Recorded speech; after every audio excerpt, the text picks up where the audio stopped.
প্রধান হিসাবে অংশগ্রহণ করবেন কিনা এবং নির্বাচনটা কতটা চ্যালেঞ্জিং হবে? আমরা আমরা কালকে আমাদের ফাহিম ভাই অলরেডি ডিক্লেয়ার করেছে বোর্ডের পক্ষ থেকে যে অক্টোবরের প্রথম সপ্তাহে আমরা ইনশাআল্লাহ ইলেকশন করব এবং প্রপার ইলেকশনই করব। এখানে সভাপতি ইলেকশন হয় না, এখানে ডিরেক্টরদের ইলেকশন হয়, সেটা প্রথম লক্ষ্য এবং সেখানে থাকার চেষ্টা করব। পরবর্তী যদি সুযোগ হয় আমি চেষ্টা করব যেভাবেই হোক বাংলাদেশকে সার্ভ করার জন্য। আচ্ছা, একটা বিষয় হচ্ছে মাঠের যদি কথা বলি, আপনি যেমনটি বলছিলেন যে বাংলাদেশের প্রায় প্রতিটি জেলা স্টেডিয়ামে দুটি খেলা হয়, সিলেটেও তেমনটি হচ্ছে। তবে আক্ষেপের বিষয়টি হচ্ছে কি যে সিলেটে মাঠের এত সংকট যে আসলে এই মাঠটি ছাড়া অন্য কোথাও খেলার কিন্তু তেমন একটি সুযোগ নেই। তো মাঠ বৃদ্ধিতে আপনাদের সরাসরি কোনো পদক্ষেপ থাকবে কিনা, না বিশেষ করে লাক্কাতুরা আউটার স্টেডিয়ামটা কি খুদে ক্রিকেটারদের অনুশীলনের জন্য ব্যবহারের উপযোগী করা যায় কিনা? খেলোয়াড় শোনেন, মাঠ এবং খেলোয়াড় এই যে দুটো সম্পর্ক, এই সম্পর্ক যখনই দেখবেন যে মাঠের সংখ্যা বেড়ে গেছে, প্লেয়ার সংখ্যা কমে গেছে, তখন দেখবেন যে ক্রিকেট ডিটেরিওরেটিং। আর যদি দেখেন যে খেলোয়াড়ের সংখ্যা বেশি, মাঠ কম, তার মানে ক্রিকেট পপুলারিটি পাচ্ছে।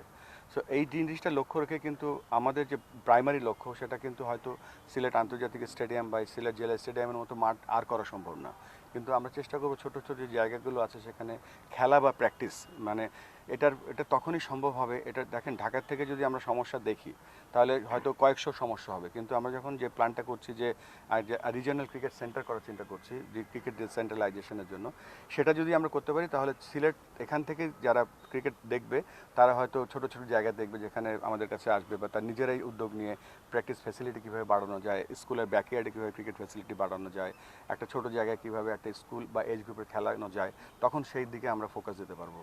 তবে এটা সম্পূর্ণ নির্ভর করছে যখন আমরা রিজিওনাল সেন্টারগুলো তৈরি করে ফেলবো ইনশাআল্লাহ, তখন তাদের যে অনুরোধ বা তাদের যে ফাইন্ডিংসগুলো আসবে সেগুলোর উপরে কাজ করতে হবে। এবং এটা বলার কারণটাই হচ্ছে যে এটা যখনই একটা দেখেন অনেকগুলো রেশিও লাগে, যে আপনার কতগুলো প্লেয়ার আছে, আপনার কতগুলো কোচ আছে। দেখা গেল 1000 প্লেয়ার আছে, 2টো কোচ আছে, তার মানে আমাদের কোচ বাড়াতে হবে। প্লেয়ার অনেক আছে, ফ্যাসিলিটি কম আছে। রেশিওগুলো যখন আমরা যত কাছাকাছি আনতে পারবো, ইভেন্ট করতে পারবো, তখন হয়তো আমরা প্লেয়ারদের থেকে পারফরমেন্সও আশা করতে পারবো। এখন যা পারফরমেন্স পাচ্ছি, আমার কাছে মনে হয় যা ফ্যাসিলিটি দিচ্ছি, যে পারফরমেন্স পাচ্ছি, দিস ইজ বোনাস। বিপিএল নিয়ে একটা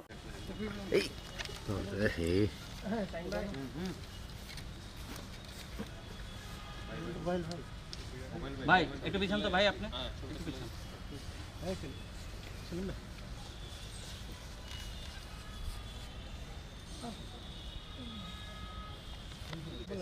বক্তব্য লাগে।